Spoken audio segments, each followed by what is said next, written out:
it's hard to expect anything, to be honest. Like our mindset coming into this game, we understand how difficult it is to play all the time here against Partizan, against Zvezda. The fans are, making a huge impact on a game. And so for us, we have to come in, be very patient, very mature, play smart basketball if we want to have a chance to win here.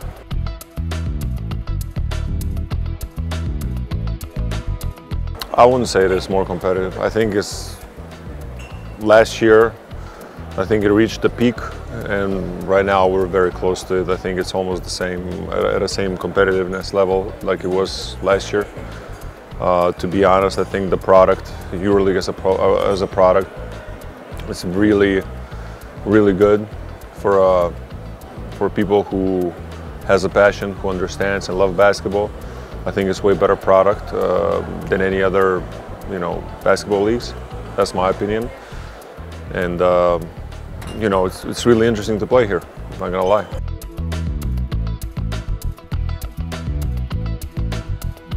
I mean, to be honest, every game you play against someone, and this is why Euroleague, from my side, is special, because you wouldn't find the team without a good player on it, So it is going to be a challenge. They're very good basketball players, very tough opponents. And at the same time, it's going to be battle, Like I said, we have to keep our composure, be smart, don't overreact, keep on fighting, stay together, and these things is going to more or less determine who's going to take a win tomorrow.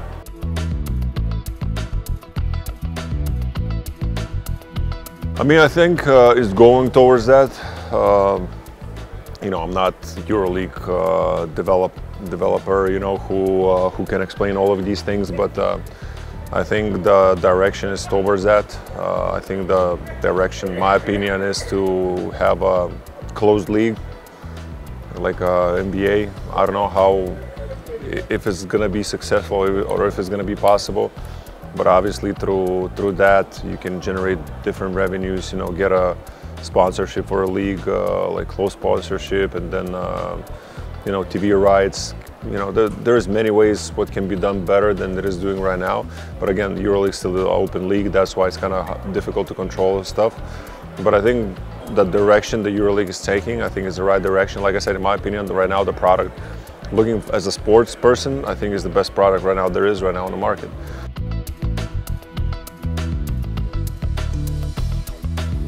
I'm not gonna lie, after a double week to go to play in French league is very difficult, exhausting, difficult. EuroLeague, like I said, like for newcomers, for guys who come back after many years to the EuroLeague, I keep on saying, like, every game in the EuroLeague requires 100% of the energy, 100% of focus, 100% of the concentration. And if you have 2 of those games like within like 4 days, it's really exhausting, mentally, physically, and then you have to go to play in the local championship. It's very difficult. That's why we see a lot of upsets during the season, like we're okay, like us, like everyone expects us to win almost everything in the French league, but logically it's just like you can feel at some point the team is just exhausted. You need to recharge. You need to get a time off. I mean, of course, this is a coaching staff's job to track this and follow this, but once I think the league is going to be closed and the schedule is going to be more clear, and you can do better things.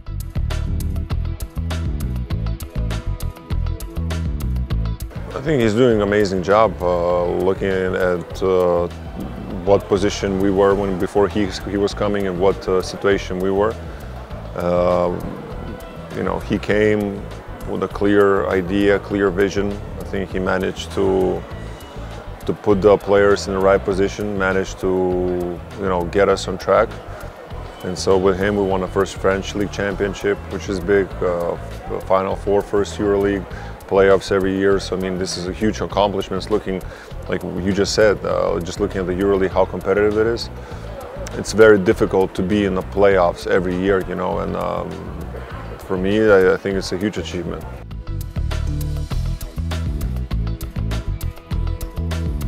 Yeah, against Nikola, I didn't have a chance to play now.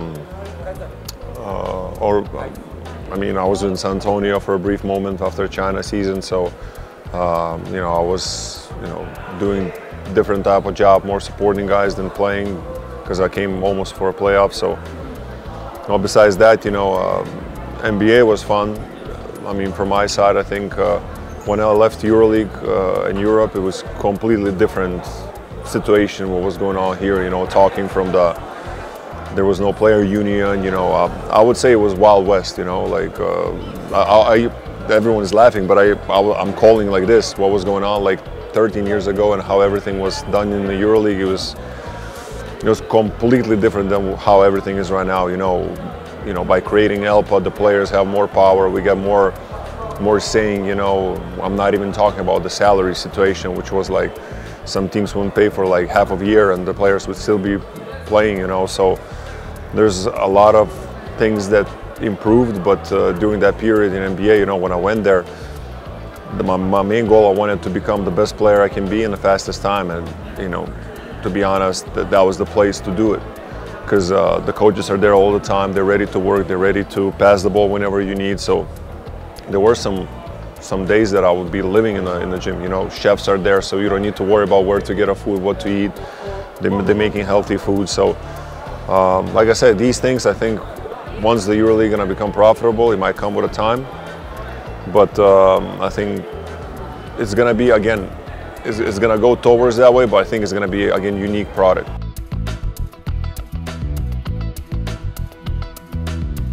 No, I think, so I think it's a very logical explanation for all of that. Obviously, we knew if we lose to USA, we're gonna get Italy, and that might be an easier path. But again, I don't believe in losing on purpose. This is sport, you know, and so emotional energy is also energy. The thing is that with emotional energy, you don't regain it very fast. So what happened was, in my opinion, we gave away so many emotional energy in that game that we couldn't get nothing out of us against Serbia. I mean, we got destroyed. We had no answers to anything. There was no energy, no nothing, and you know, hands down, Serbia was a better team. You know, I mean, one of the best teams in my opinion in that tournament. So, you know, what you can lose and try to fight, and then there might be Final Four, or you know, we took the hard path. On the end, we paid the price. We finished 6th. But I think it still was a great tournament for our national team. I think it was one of the best years in the last 9 years that we had. The national team looked right. In my opinion, everyone wanted to be there. Everyone was fighting like crazy. The atmosphere was incredible. It was fun to be there, you know, like, and we were, for the past 9 years, I'm pretty sure that we were missing that, you know. So, you know, hopefully we managed to follow this path and then, you know, come back to the glory.